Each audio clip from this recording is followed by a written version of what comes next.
사랑하는 여러분, 우리가 신앙생활을 하면서 너무나 당연한 뜻 사용하는 표현이지만 막상 설명하려고 하면 좀 아리까리하고 그럼에도 별 의심 없이 믿어지는 것 중에 하나가 삼위일체예요. 너무 당연히 삼위일체의 하나님이라는 표현을 사용합니다.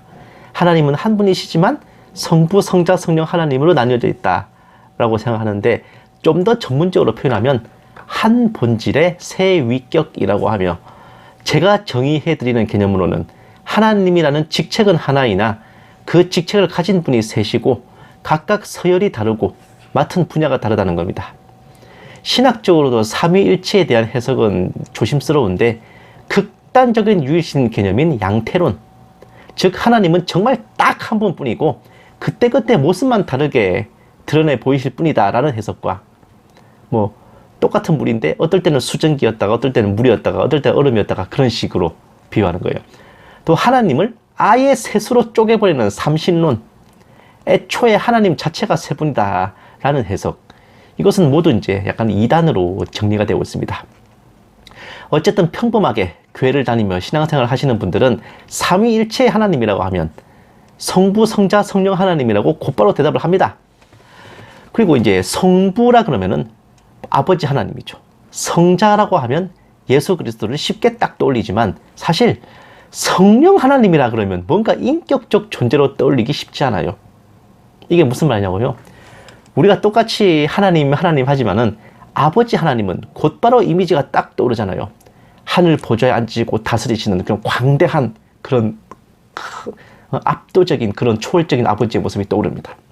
예수님 또한 너무 쉽게 딱 떠오르는 이미지가 있죠. 십자가 지시고 정말 어린 양들을 보살피시는 그런 이미지 딱 떠오르죠. 그런데 성령 하나님은 왠지 형체나 인격적 실체가 없는 순수하게 그냥 영적 존재로 떠올리기 십상입니다. 아버지 하나님이나 예수님처럼 어떤 하나님이라면 마땅히 있어야 될 것 같은 그런 압도적인 카리스마도 좀 덜한 것 같아. 일단 인격체, 인간형이라는 느낌보다는 어떤 기운, 영체, 굳이 표현하면 기, 스타워즈에서 말하는 대로 포스, 그런 모습으로 떠오르는 경우도 많습니다. 일단 여호와라는 이름, 예수라는 이름을 가진 성부, 성자 하나님에 비해 성령 하나님은 성경에 명시된 성함도 없기 때문에 더더욱 성령님에 대해서는 신신한 성도들이나 이단 사이비 신도들이나 무례한 태도를 갖기 다반사입니다.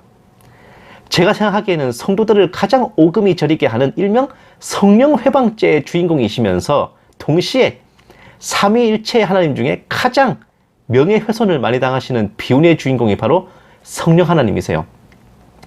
허다한 이단 사이비 교주들이 있는데 스스로를 아싸리 여호와 하나님이라 칭하는 교주는 거의 없다시피 하고, 자신을 재림예수라 칭하는 교주는 오다가다 가끔씩 보이는데, 성령, 즉 보혜사를 참칭하는 경우가 정말 많습니다.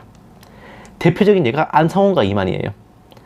성함이 명백하게 적시된 하나님과 예수님보다 정해진 성함 없이 성령이라고만 명시된 성령 하나님이 교주들 입장에서는 가장 사칭하기 용이하다는 장점 아닌 장점 때문입니다. 게다가 대놓고 이단 사이비가 아니라 그래도 은사주의, 신비주의를 표방하는 교파들은 거의 전매 특허처럼 성령님의 역사, 성령님의 은사를 표방합니다. 이런 자들에게 성령님의 임재하심이 어떤 거냐고 물어보면은 사역자가 쏘는 장풍 맞고 뒤로 자빠지고 베니힌 목사 이런 것들 있잖아요. 어느 순간 눈을 까티비고 바닥에 나뒹굴고 굴러댕기고 바닥 청소 다 해주면서 혀 꼬부라진 소리로 방언을 하고 환상을 보고 계시를 받고 음성을 듣고 예언을 하는 등 이런 식으로 묘사하기 십상입니다.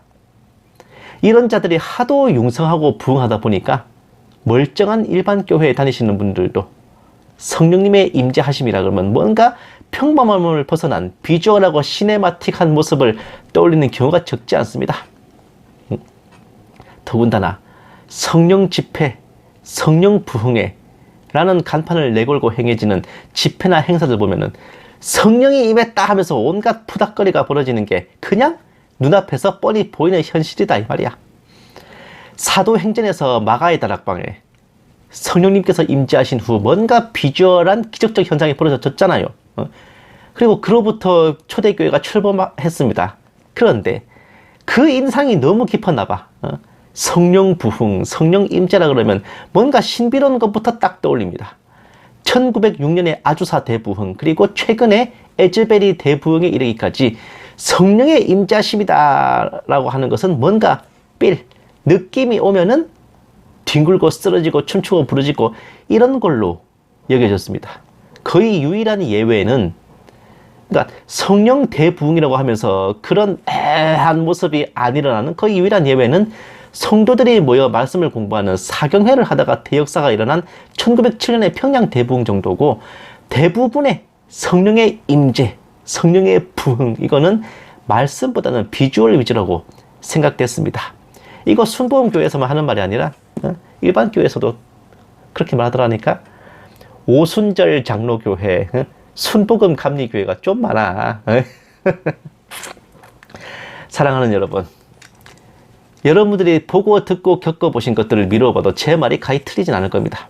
그런데 과연 성령님의 임재하심이란 정말 그런 걸까요?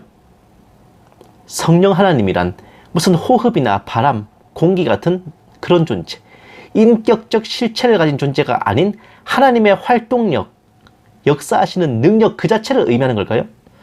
보혜사라는 명칭은 단지 의인화한 것일 뿐, 발전소에서 생산돼 보내지는 전기처럼 늘었다 줄었다 하면서, 그리고 판타지 세계의 마법 능력을 발휘되게 하는 만화 같은 능력, 그런 기운인 걸까요?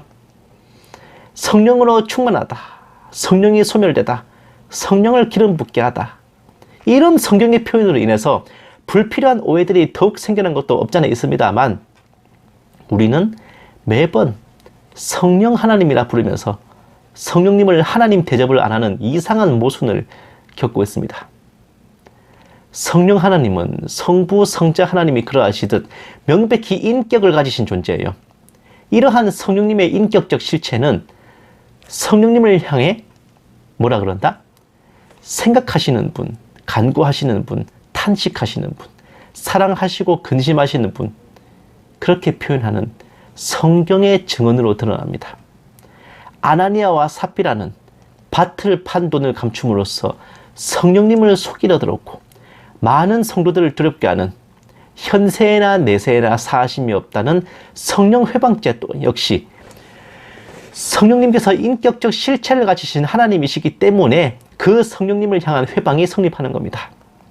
무엇보다도 부활 후 승천하셔서 이 땅에 계시지 아니하시는 예수님을 대신하여 파견된 또 다른 보혜사이시기에, 즉 예수님이 원래 보혜사신데 또 다른 보혜사로 오셨다는 거예요. 보혜사라는 말이 성령님의 전매 특허 명칭 아닙니다.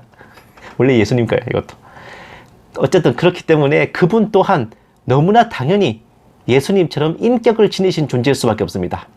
성령님은 예수님을 대신해 우리를 주관하시고 인도하시고 창세전에 예정되고 택함받은 자들을 구원으로 인도하시는 그런 역사를 펼치십니다. 구원받은 자의 모든 증거와 증표는 성령님으로부터 인침을 받아요. 그리고 주님을 영접하고 구원의 확신을 가진 모든 성도들은 사실상 본인 스스로 깨어서 주님을 믿고 구원받은 게 아니라 그 모든 것이 성령님의 역사에 의한 것입니다.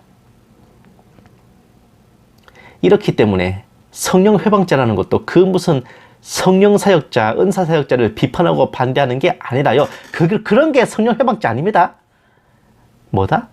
예수님을 영접하는 것과 구원의 확신 갖기를 거부하고 밀어내는 불신과 배도의 죄입니다. 그렇다면 회사도 안 가고 학교도 안 가고 그 무슨 성령을 받겠다며 기도원이나 집회소에 몰려와 엎어져 드러누워 안수기도나 받는 게 정상적인 성령 부흥이겠습니까? 사랑하는 여러분, 성령님의 임재하심이라는 것은요, 어떤 느낌이 확 와닿아서 울면서 기도하고 공개 회개를 하고 간증하고 안수하고 눕고 뒹굴고 세움과 학업을 내려놓고 모이는 뭐 그런 것들이 아니에요. 물론 성령님의 임재하심을 느꼈을 때 우리 마음에 감동이 확 닥쳐서 정말